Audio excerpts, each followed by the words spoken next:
Alright, before we proceed any further guys, I want to redeem myself a little bit by just showing you how to create a proper collar, because obviously this is not correctly made, so I wanted to spend some time just going through that, in case in future you've got projects where you want a collar and you'd like to know how to make one. So we've got to change a few things first, and first of all what we're going to change straight away is this middle kind of rectangle that we've got going on here, which is supposed to simulate the place where you fasten your buttons and whatnot. We're going to do this a little bit more accurately. We're going to shrink this down a little bit because you can see it's actually quite wide represented in the 3D view.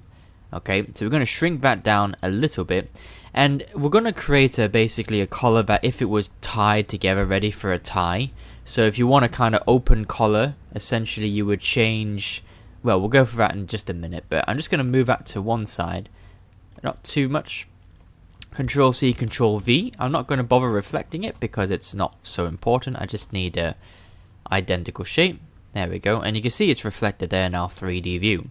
So what we do essentially is we're just now going to go to our select sewing, and we're just going to delete that one because we don't want this one attached to there anymore. But we do want this one sewn to there. That's fine. But we also want to sew this one to here. Okay, and if you imagine the kind of two sides of your shirt, they overlap one another, don't they? So you have to elect one that's going to go over the top and one that's going to go underneath. So I'm going to put this, her right side is going to go over the top of the left side. So what I'm going to do is I'm going to take this one here and actually stitch it to this edge there. And I'm going to take this side here and stitch it to the other side there underneath. Now, it's not going to know it's going to be underneath. They're going to fight for supremacy, basically. They're going to fight to be on top of one another, but you can pick whatever side you'd like to stay on top. When it simulates, you can use a little hand and kind of pull it apart. Now, what I was saying earlier about if you don't want the collar kind of buttoned up all the way to the top, is you'd basically have to split one of these rectangles there and simulate maybe the second button kind of put together, but not the topmost button, if that makes sense, so it kind of flays out. So you'd have to kind of come in here and split the edge and then only sew that far up, okay? But we want to go for an aspect here where the tie is basically she's got it all fastened up, okay? The next part here is if we click on this one with our sewing, we can see it's not actually kind of sewn together, so we need to go ahead and we need to fix that. So we're going to sew these two edges together, and that's basically going to finally create the full collar look. Okay, let's go ahead and hit simulate and we'll see what happens. Now we are on particle distance 5, so our GPU, or my GPU, is going to be taxed ever so slightly, and by slightly I mean quite greatly.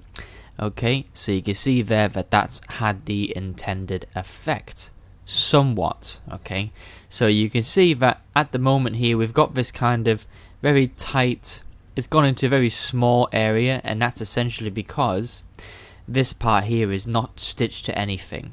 Okay, so what we could do actually is we could just go ahead in here now, we can take this measurement here, which is 16.2, and we can just split this. So I split this by 16.2.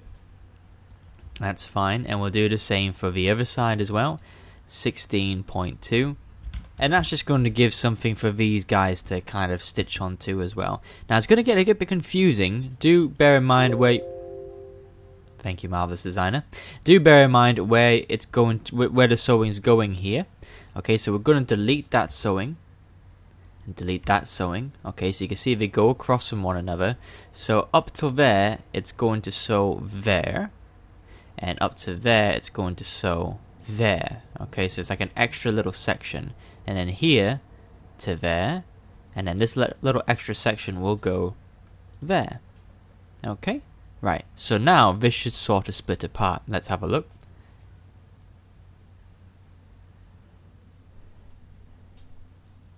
And there you have it. Okay, now there's a bit of fighting going on because, like I said there, depending upon which one kind of crosses over the top and whatnot, it's going to basically, you're just going to go in and have to kind of tell it, hey, I want this one to be on top, I want that one to be on the bottom. Okay, you can see there it's kind of come through a little bit, but a few little tweaks here and there, and then you can fix that up quite nicely. Okay. If for whatever reason that didn't quite work out as intended or whatnot, you can always flip the sewing, sew this edge to the other edge, for example, and you might get a better result. Okay, but for me, I'm going to leave it there, but hopefully I've shown you how to make a pretty okay collar. It's not the best collar, but it's a collar that is basically you'd be following the same principles, but you'd just be adjusting it there and then. Okay, alright, so with that out the way now, we're going to go ahead and actually create the vest.